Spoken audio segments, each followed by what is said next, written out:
the posting on Facebook Mm. until just No issues, no last issues, no issues at all, Mary. You're 45. welcome. You're welcome. You know how this works. I know we are live on the Facebook, so we will just begin. Huh? Okay. Okay, sure. Okay. So first of all, Jai Bhim and Namo Buddhaya to all the viewers of Ambedkar Kharwan. Today we have with us a very interesting personality in the modern Buddhist world today. Her name is Mary Thanissara, and she has been devoting her life for the Buddha Dhamma, taking very profound and deep refuge in the Buddha Dhamma and the Sangha. She started her career serving as a cook in the Buddhist retreats in England, and then eventually she went on to become a nun in the tradition of a very great master of our times, Ajahn Chah, and she has been involving in the Goenka movement in all possible ways. She's trying to be of help.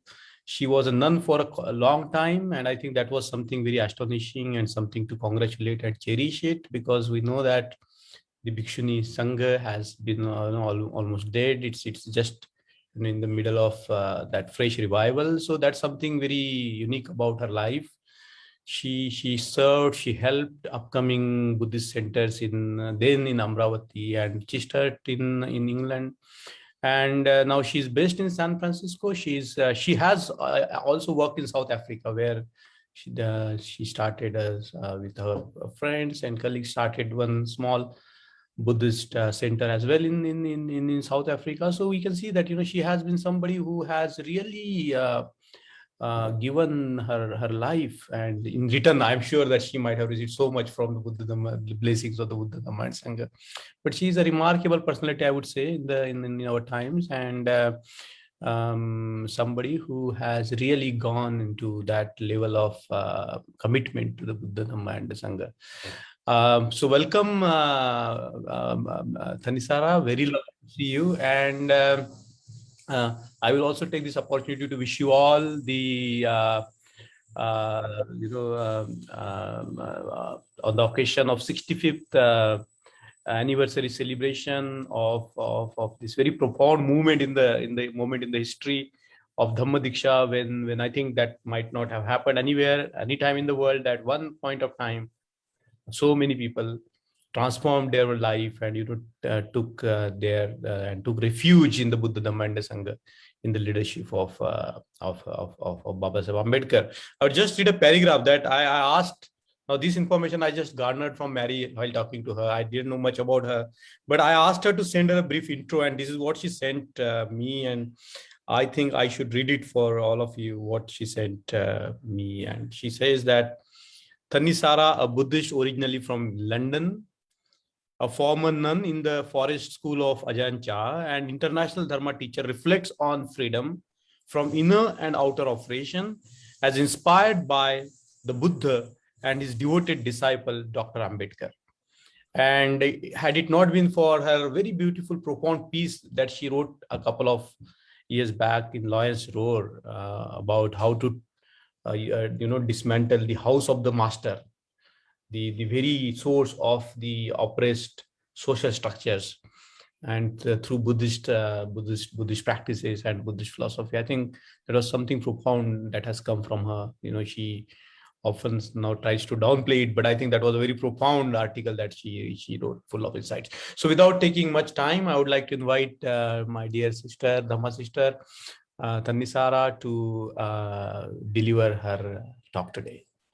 So over to you, Thanissara. She's joining from near San Francisco in America.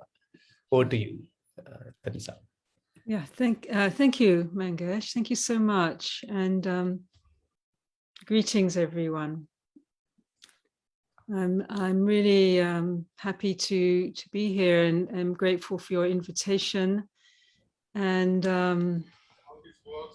yes, and also really honored to be able to speak and reflect on the Dharma, both internally and externally, in in the month and in the time and the days that you're honoring, and we're all honoring Dr. Ambedkar.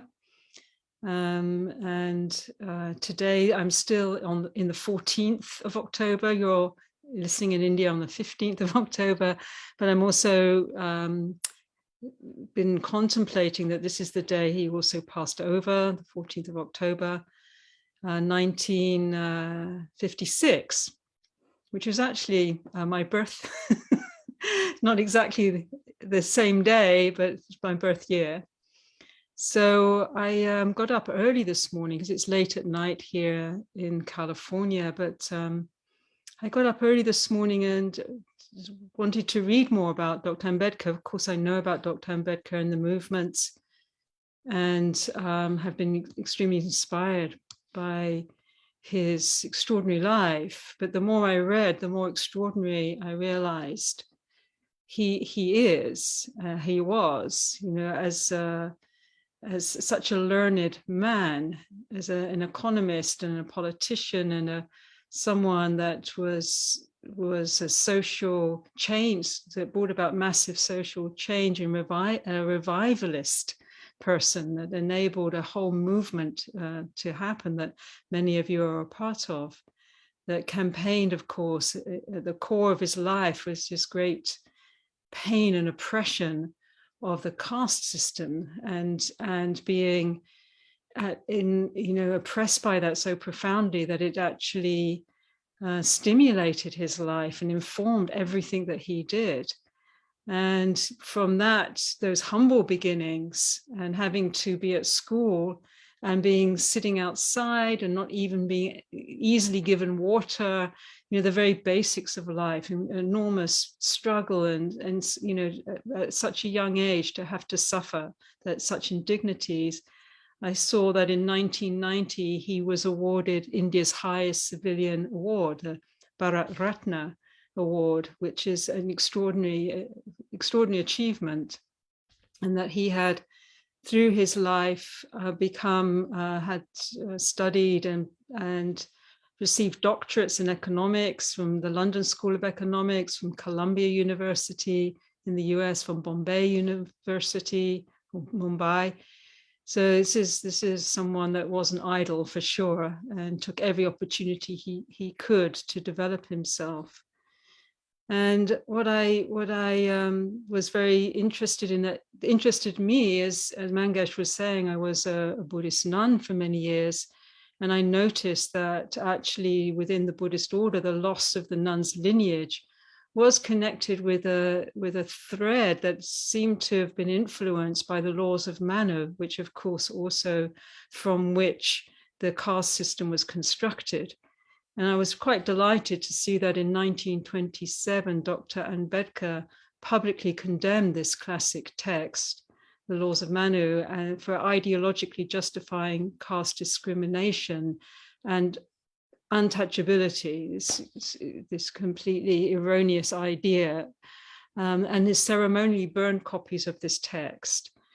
And why I was quite delighted to see that, because in this text, it's very misogynistic, it's very oppressive for women, stating that women are not fit for freedom at any level. A woman should be supervised like a child by parents, in her youth by her husband, and then by her sons, and so on. So never allowed to have her own independence. And of course, what was extraordinary is that both the Buddha challenged both the caste system, but he also elevated women and enabled them to enter his order. But some of that ethos I think probably post the Buddha's demise came into the text and carried on through the centuries, which has been oppressive for Buddhist nuns and for women. And of course, much of that has been come to light more recently and has been challenged. And there's a strong revivalist movement of full ordination for women.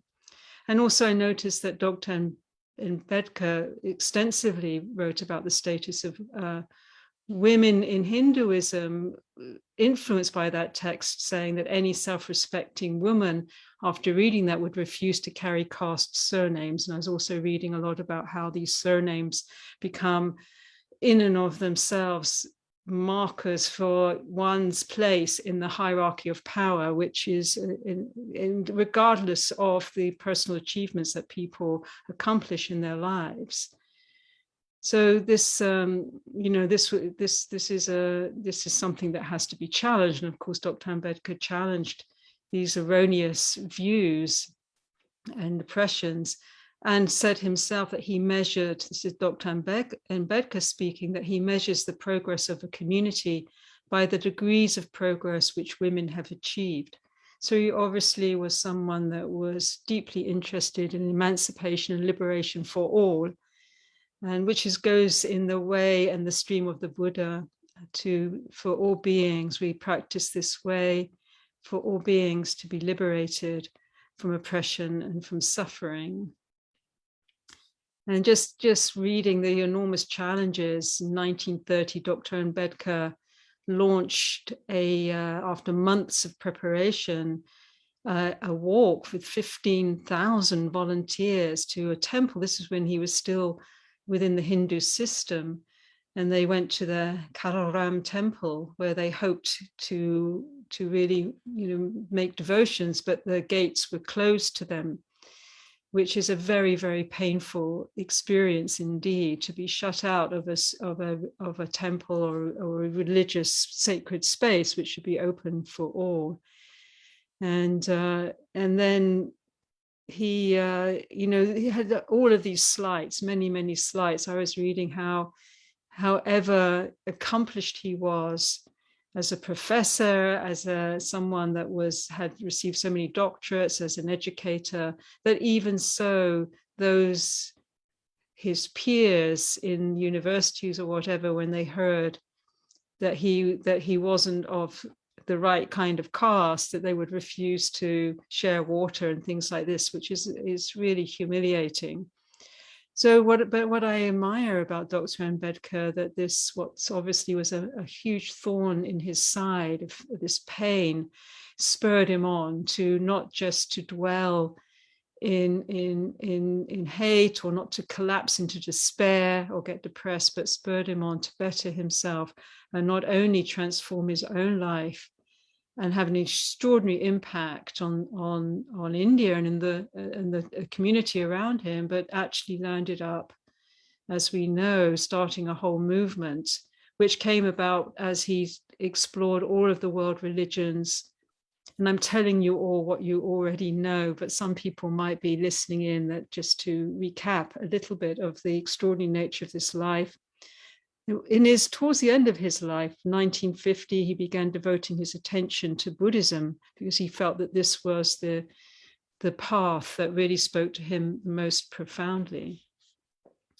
And in the end, after accepting the 3 refuges and precepts, and announced that when he finished writing his book, he would convert to Buddhism. He did exactly that. He wrote a book about Buddhism, the Buddha and his Dharma, and then proceeded in the year of his passing over to not only himself, but with 500,000 of his supporters, to take precepts and convert fully to Buddhism.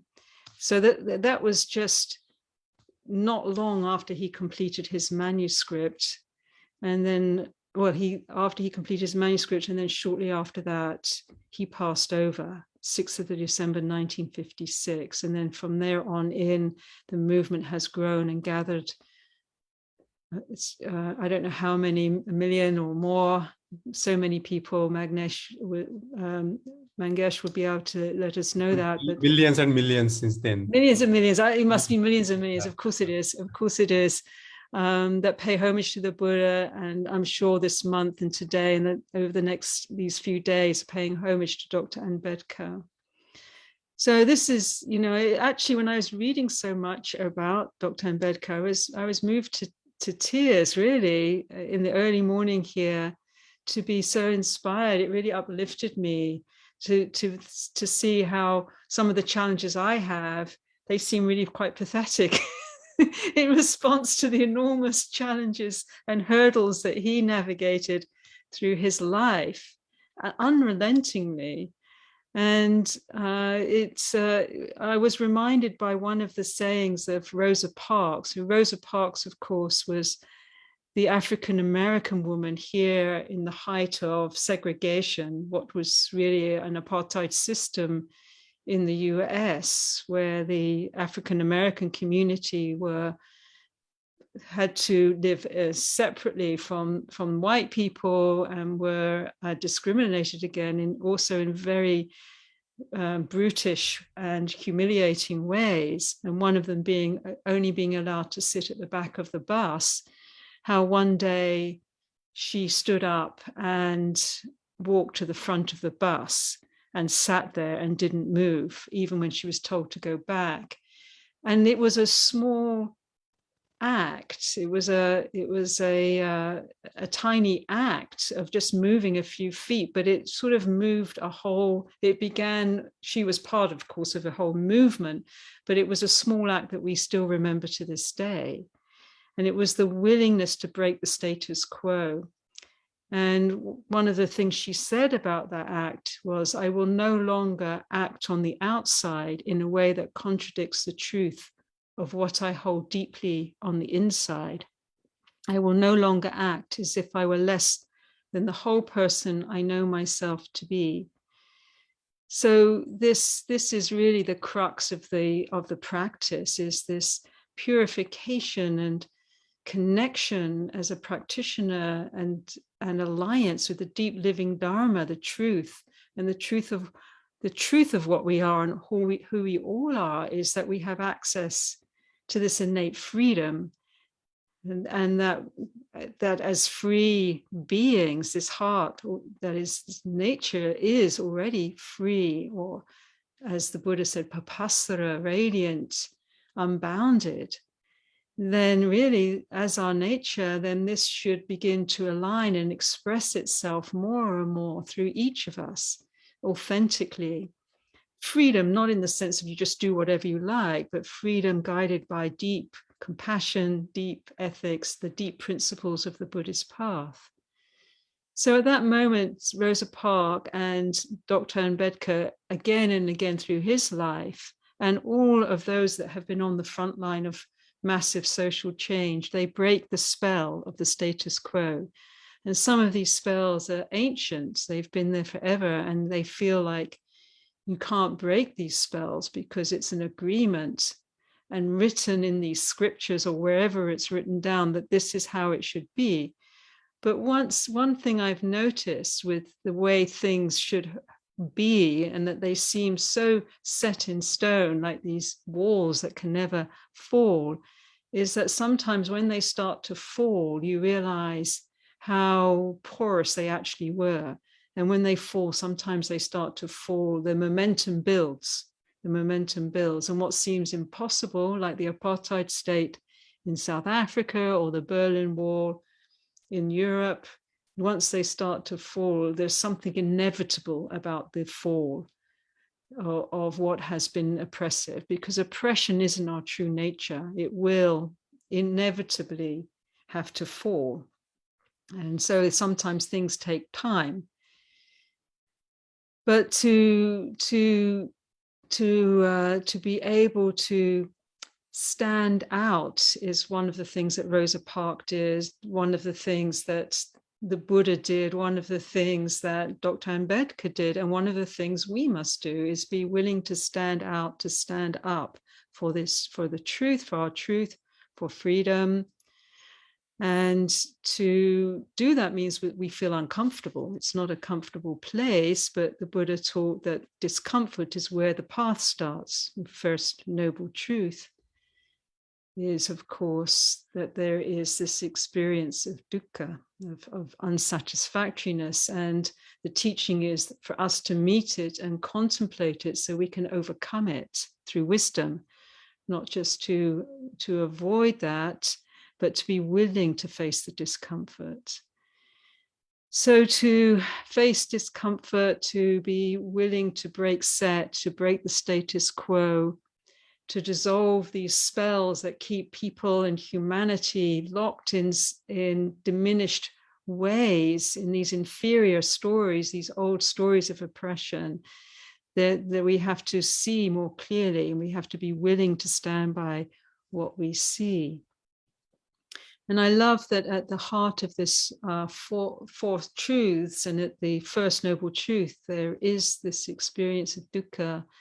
The Buddha, when he packages that more fully, like, for example, on the night of his enlightenment in the third knowledge, that he actually looked at this co-arising, these links, these 12 links of dependent origination that co-arise almost instantaneously together to bring about this experience of suffering and unsatisfactoriness and dukkha.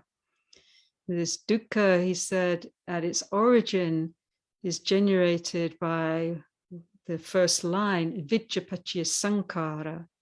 Vidyapacchaya, not seeing clearly, this nature of not knowing, not really knowing the Dharma, not knowing reality, not contemplating things as they are, then that generates this patterning or this conditioning, these conditioned shapes that when we don't see them clearly, we're compelled to have to live within them. They shape us, they run our, it's like we get run by a computer program, the program of the self, vidyapacchaya, or another way of saying that, which one of the Tibetan masters, Dilgo Khyentse, say that the mind or this citta or this heart, not really knowing its original nature, as free, as timeless, as amatta, deathless, as prabhasra, as radiant, as unbounded, as in contact with the world is able to manifest beautiful qualities of compassion and joy and love and equanimity and strength and courage and renunciation and generosity, that this heart, that when the heart doesn't know its own nature, it seeks definition. And this sense of self is created. And these patterns, these sankharas, of course, as we know, some of them are very deep. And some of those patternings, those conditionings are not just defined by our own internal process. They are defined socially, culturally, shaped by history, geography, nation, race, class, caste, and so on, all of which are an approximate definition, but they don't describe our true reality. And many of those descriptions are very diminishing and actually should be overturned and distorting. So certainly these systems of oppression that are set in place, and by that there's a sort of designation and hierarchy of worth, not only in the human realm, but actually of all species, of all beings, is an erroneous way of seeing this world. It's, that actually through the lens of the Dharma, we can actually contemplate beings at their heart, at their core, and not fix them, according to the package that we come in. So this doctrine of, going back to one's designation at birth as a fixed karmic truth was challenged by the Buddha, saying by birth no one is a Brahmin. Nor by family you aren't a Brahmin, nor by all the practices you do. The one who is a true Brahmin, regardless of birth, regardless of circumstance or gender, is one who dwells in truth and in the Dharma. Pure are they. As a Brahmin, they are pure. So this is Brahmin is one who is so through purity of speech and action. Or for those who, the Buddha said, there is no near or far, meaning one who is free of fear, free of fetters. This is talking about the Sotapanna, entering the stream of the Dharma, is one that goes beyond all designations of the cognitive mind, one that enters the unbounded flow of reality. And that becomes the source, the intuitive connection to the Dharma. One who's not seeing living beings or oneself through these endless designations and hierarchies of power that are human-made and erroneous and actually not in accord with the true Dharma, which is its nature's liberating, not oppression. So to actually meet these four truths and to recognize, as we let go of the causes that bring about the experience of dukkha, the mind's reactivity, fueled by craving and aversion, the mind ever running out trying to find, as on the night of the Buddha's enlightenment, he talked about breaking the house, breaking the rafters and the ridgepoles of the house, this house of self. This is the mind that doesn't know itself, the heart that doesn't know the true nature of reality, running out to find a home in this patterning of sankhara, these endless conditions of the world, only to experience impermanence and dukkha. So releasing from these forces that keep us agitated, that's then we start to taste the peace, the underlying peace, the Buddha called nibbana, the peace of the unconditioned, the undying taste of peace. And that peace is a different orientation. It is the orientation towards the path. So this path that we walk, and we might have a taste of that peace, but we still have the work to purify from greed, hatred, and delusion, to replace those reactions and poisons of the mind little by little through walking the path with ethics, samadhi, wise reflection, empathy, renunciation. These are the parameters, the enlightenment factors that are innate to the heart, but need to be developed to help overcome the poisons. So my teacher, original teacher, Ajahn Chah, would say, know and watch your heart. It is pure. Its fundamental nature is pure, but emotions come to color it. So let your mind, your mindfulness, be like a tightly woven net to catch your reactivity, to catch your emotions and feelings and mind states, to catch them as they come so you can investigate them before you react, to investigate. And I'm sure Dr. Ambedkar investigated everything that he was able to, inwardly and outwardly. And so when we investigate with mindfulness, then we can choose the path we take. We're not just taking the path according to what's subscribed to us by erroneous teachings or views or conditioning from family or nationhood or whatever it is. The path then becomes more and more, has its own power. There's a power in that. There's a power in that choice. There's a power in that alignment with the Dharma. Can really shift the orientation of our life in very profound and unexpected ways. So this is important. This is important where Ajahn Chah said, no, where it's hot, it's cold. Where there's peace, nibbana, there's samsara. Which way do you turn? Which way will you go? If there's mindful reflection and investigation, then you'll know which way to go, towards that which is peace, cooling, not towards that which is hot and overwhelming us with the poisons. So this inner path of freedom is the gift of the Buddha. And as one of our Chinese masters, Master Xunhua, talked about, these four truths, each of them develop and evolve into the four great bodhisattva vows, which we see exemplified Dr. Ambedkar's life. He could have just said, well, this is, difficult. I'll just, have all these attainments that I've managed to bring about and live a nice life somewhere. But he went further than that to actually do something really radical. He living in a system that was historically so oppressive, where there is, when one lives in such systems, there is a historical injustice.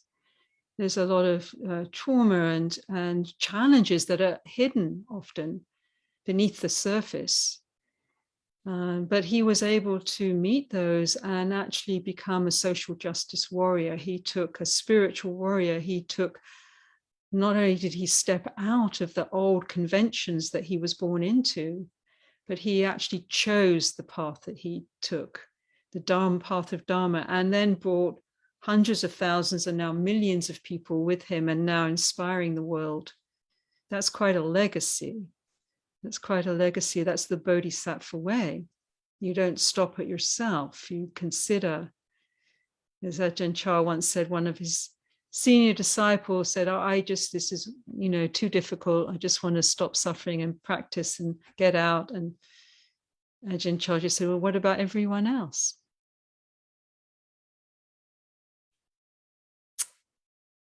So this is, what I also appreciate about this move that Dr. Ambedkar made of stepping out of the old story he was in that wasn't serving him anymore, this old historical narrative, that he stepped out of that and he created a different circle, a different story, a different narrative. So this is something that's very powerful that happens when one is dedicated to coming up against old oppressive systems.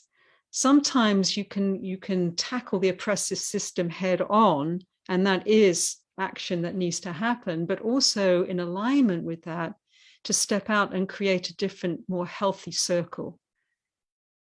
So that those old oppressions, when they activate trauma, and depression and despair and overwhelm, because when you're talking about such a thousands of years old system as this horrendous hierarchy of caste and so on, then really that is a lot to have to ancestrally hold and inherit and manage.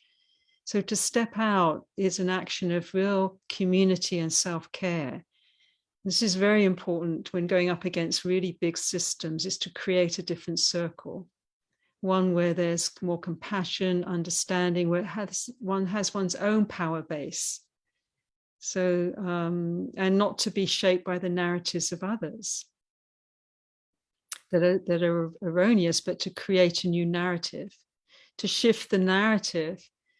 These days, when you look at really the world we're in, all of these narratives of oppression through race, caste, class, economic oppression, through gender and so on, sexual orientation, all of these have often, the onus has been of those that are oppressed to have to fight against that oppression.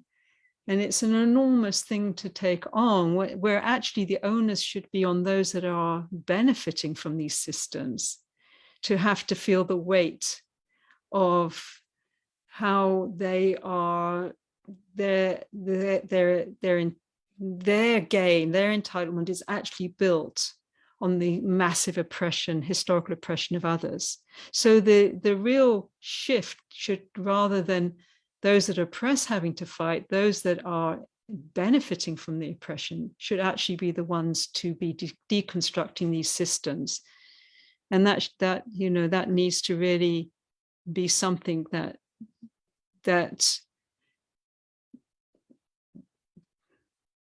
we, all of us that have entitlements, need to take on board. Whether it is through, in whatever way, like here, being in the US, there's a certain entitlement. Not that the US is, at the moment is going through such difficulties, but there is a certain economic entitlement that many in the world don't have. Being white, there's a certain entitlement. Being heterosexual, or being male, or being, so these, or being in an upper caste or class, or having economic wealth, there is a duty with that, not a sense of I deserve this, because this is, it's not really deserved. It's built on the back of of sometimes a brutal oppression. Like, for example, our whole capitalist system is built on the back of slavery, Eurocentric capitalist system that was built from the industrial era, 300 years. So this is, when we see through the different lens in the Dharma, we start to see through not just our privilege lens or our personal lens, but we can also turn it not only to our internal personal journey of freedom, but we can start to look through the lens of systems, looking at systems and how they operate. And also realizing that there's these systems that we're in collectively are not only often built on massive oppression and erroneous views and the airbrushing of history, but they're also systems that are crashing our ability to live on a sustainable planet. So to have the lens to look through into at much deeper levels is part of our Dharma practice. And to, if we can, to take responsibility for dismantling these systems, not just leaving it to those that have historically suffered from the oppression of these systems. So, there's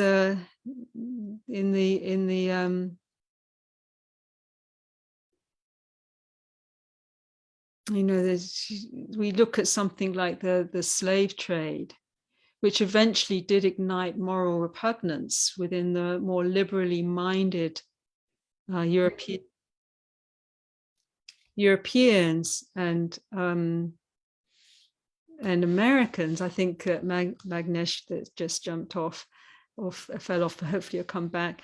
That we can see that there was, what strikes me about the slave trade went on for 300 years. It was an economic system that no one could see the end of. No one could, everyone was invested in it. If they weren't running slave ships, they were invested. Everyone had a little, every housewife had a little bit of money, or not every housewife, but everyone was part of that economic system. And people couldn't see how that could end.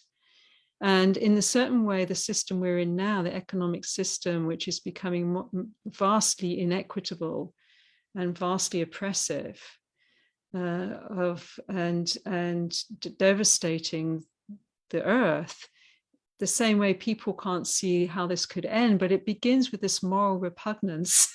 It begins with something becoming unethically sustainable. And so that seeding of an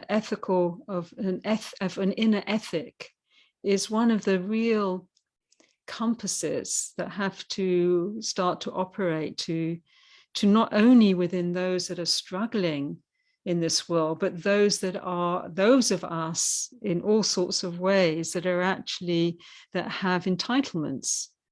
There has to be this ethical compass where, there's this lovely Buddha image of Amitabha Buddha. It's a Japanese one. But usually the Buddhas are looking straight to the front, or they're walking, or they're sitting, or sometimes they're lying down. But this particular Buddha, the head is turned and the Buddha is looking behind. So he's looking back to others. Who's behind me? How can I help those that are behind me? So this actually birthed the abolitionist movement, of course, this moral repugnance, and and also the slave rebellions in hand in the 1700s and so on, and the momentum started, which is still going on to this day. Both the racial discrimination, of course, and all that's come to bear around that in the Americas, but also the oppression of peoples. As one of the great authors of this around this whole era, Marcus Rediker, talks about how he offers his work, the study of slave ships in particular, with the greatest reverence for those who suffered almost unthinkable violence, terror, and death, in the firm belief that we must remember that such horrors have always been and remain central to the making of global capitalism. And he talks about that although that particular trade has ended, this ghost ship is sailing, this slaver ghost ship is sailing at the edges of modern consciousness. And it continues to course the depths of our corporate-driven economy with its haunting toll of suffering, unmoored from any ethical ground or allegiance to land, people, or nation states. It's completely rogue. So this is a sort of a violence that comes about from abstracting ourselves, being in systems that are abstracting themselves from the human cost of what are we agreeing to be part of that is actually oppressing so many others. So yes, these are the things that I think about a lot. And one of the things that I also think about, that the idea that everything that we use in our modern world is connected still to some form of slavery or other in other parts of the world.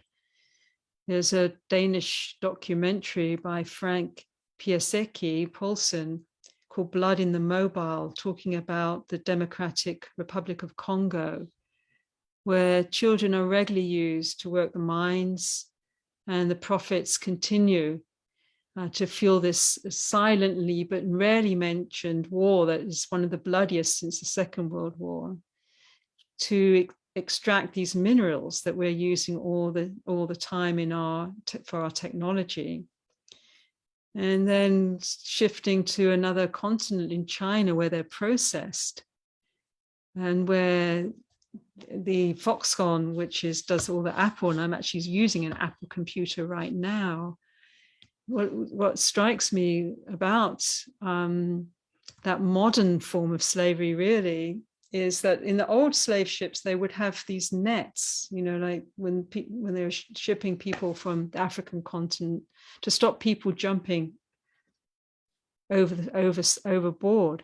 And then if you look at Foxconn, they started to put the same nets, and to me the metaphor was so striking. This is a poem by Zulis He, who was a 24-year-old migrant worker from Sichuan, who did take his life by jumping out of a window before those nets went up. But this is a poem that he left.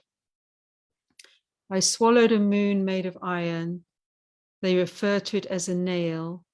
I swallowed this industrial sewage, these unemployed documents.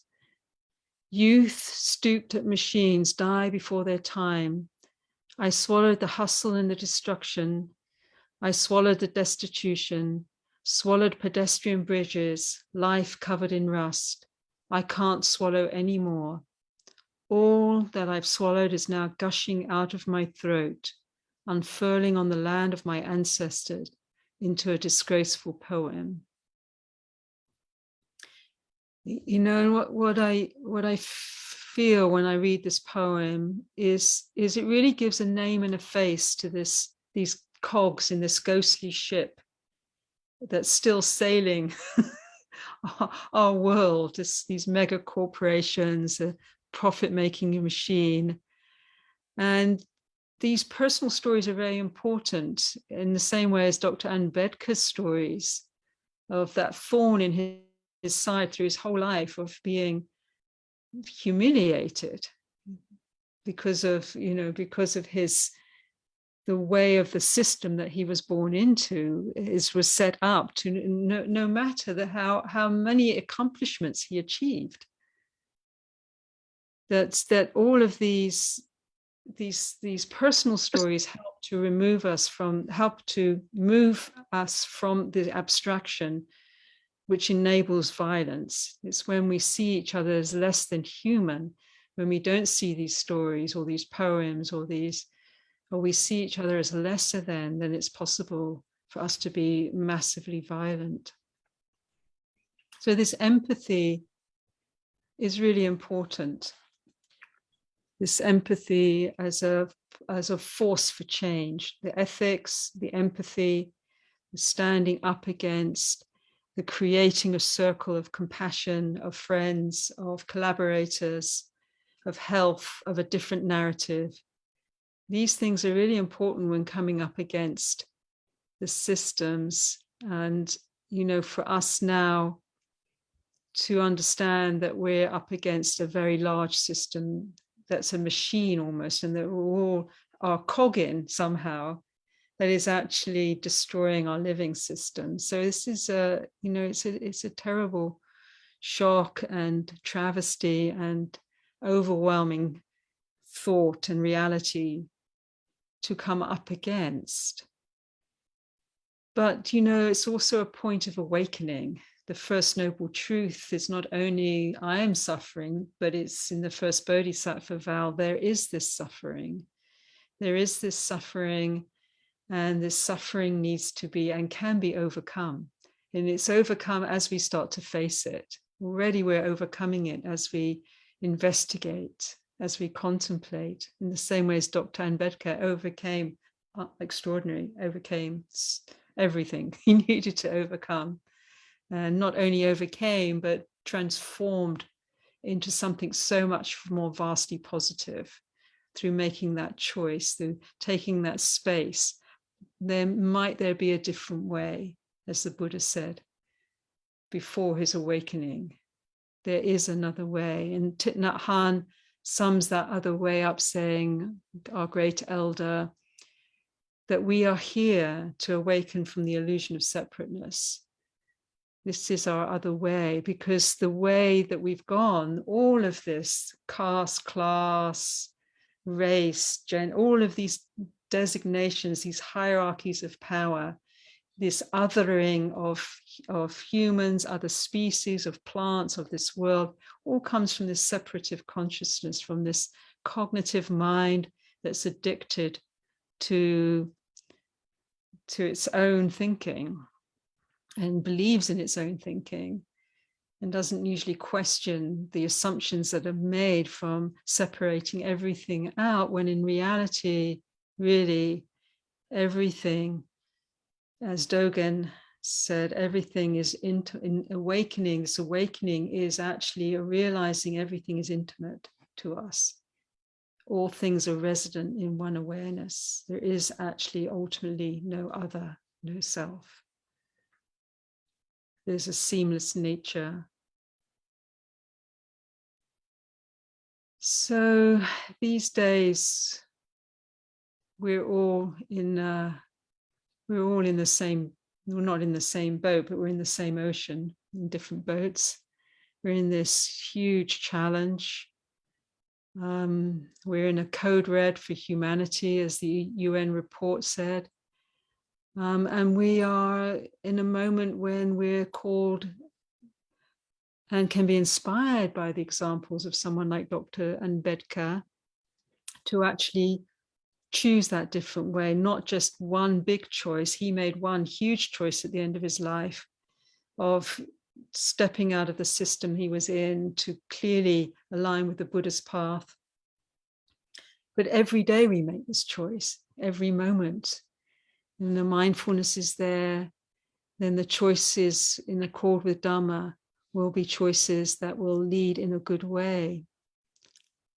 These choices needs to be also in the inner work, will be informed by authentic truth as we all free our minds from all that has enslaved us all, fear and lack of worth and guilt and shame, that these ancient systems of oppression, they control humanity through these old emotions, when in fact our nature is so much more vast and brilliant, with massive potentials and they don't have to be big things. We don't have to all be a Dr. Ambedkar, but all of us bringing our small shifts, relinquishing agreements with that which is oppressing us and others. And this core oppression, the Buddha brought it all back to this mind, deluded by the forces of greed, hatred, and ignorance. As we free from those forces, regardless of who we are, where we came from, then we are really, truly all in the wake of the Buddha, along the path of the Buddha, as demonstrated by Dr. Ambedkar, whose message to his followers, which surely we should all be, and what he did so successfully, is to educate, agitate, organize. Organize ourselves, organize together, create a beloved circle. We can step out of these old narratives, these old stories that don't serve us anymore, and join a more compassionate way of being, humane way of being together.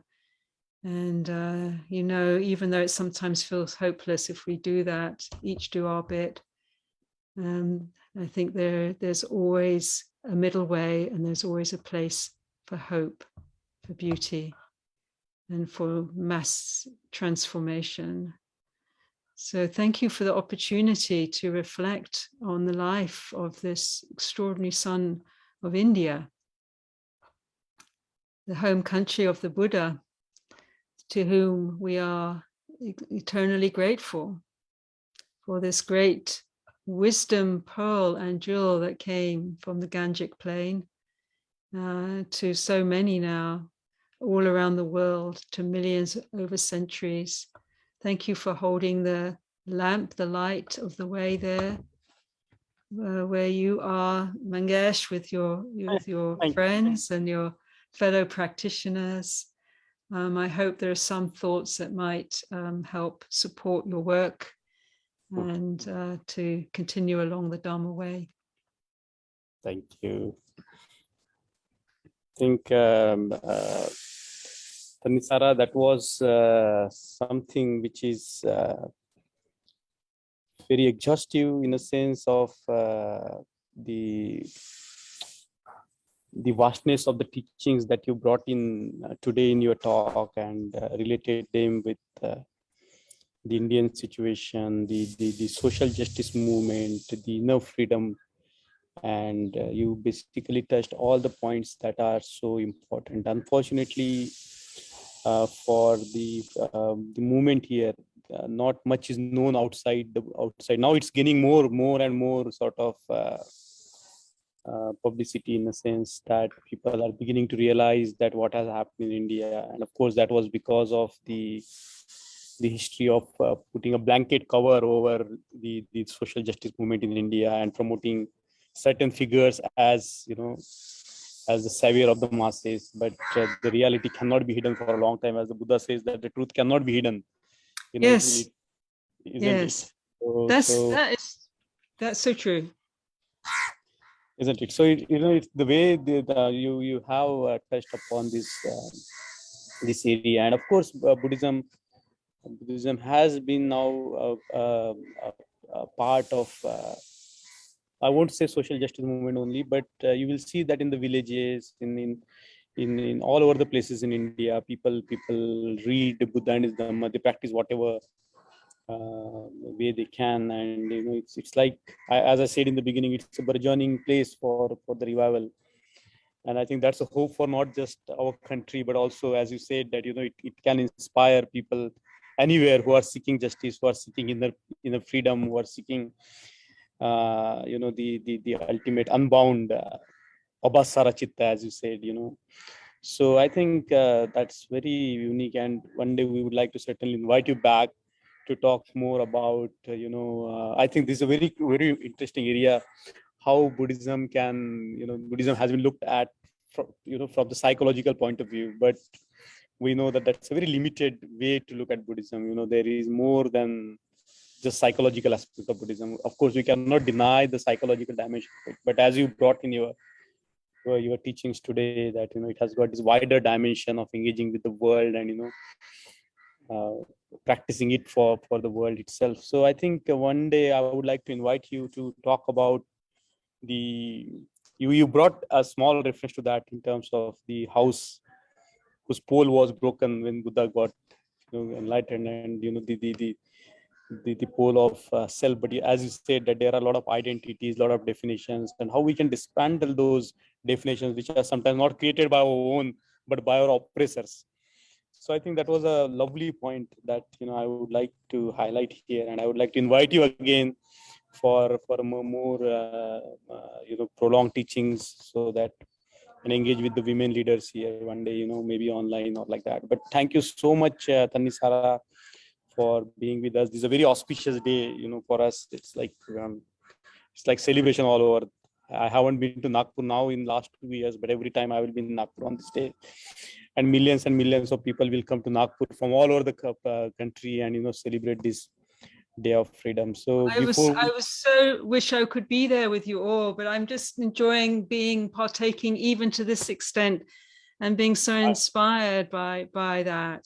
That's beautiful. I that's so wonderful, and I would actually really love to come back sometime and really unpackage that piece more, because it's really important. Yeah, and I'm learning as well. Look, I'm not an expert by any means, but there's just so many things we're all learning together. So yes.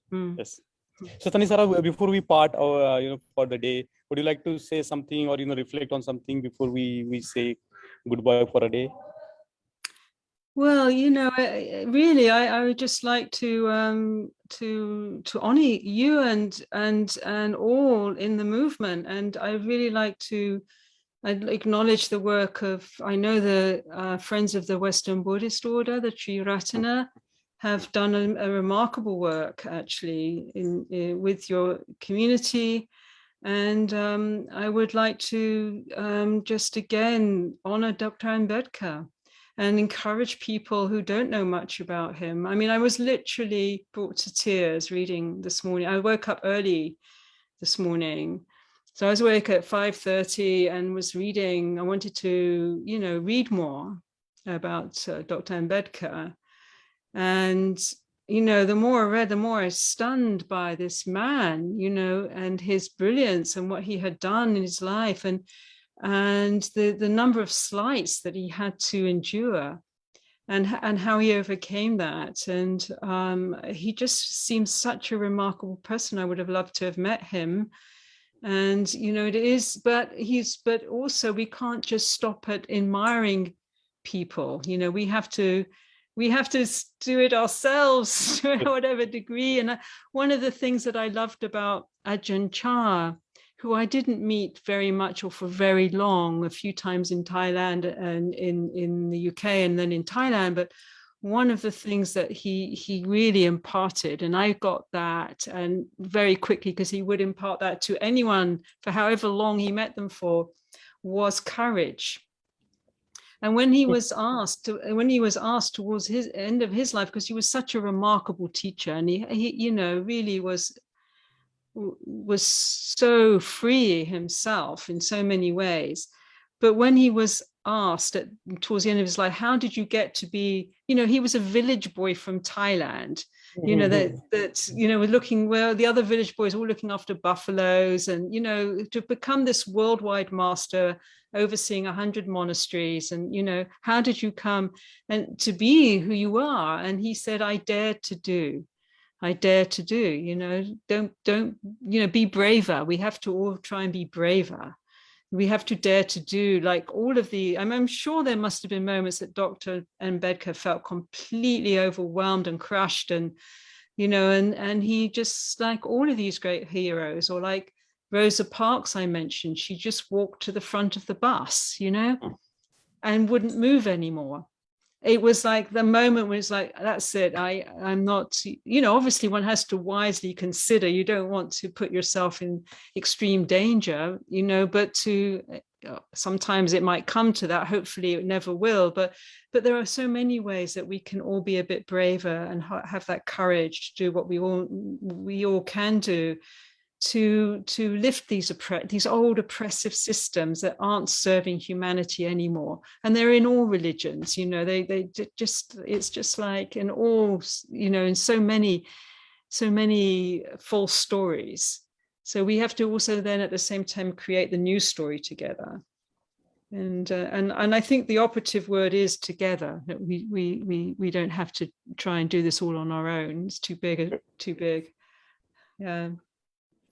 But yeah, I think those are my thoughts finishing this session on this very, as you say, very auspicious day. I feel it's very auspicious as well.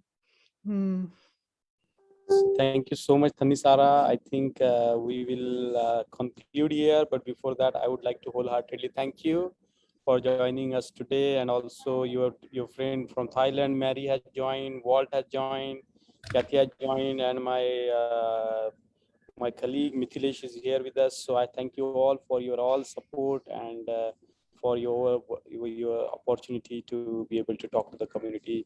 Thank you so much, Thanissara. Thank you, Mangesh. Thank you so much. And yeah, lovely to see you, Walt and Mary, and greetings to everyone else. Bye-bye now.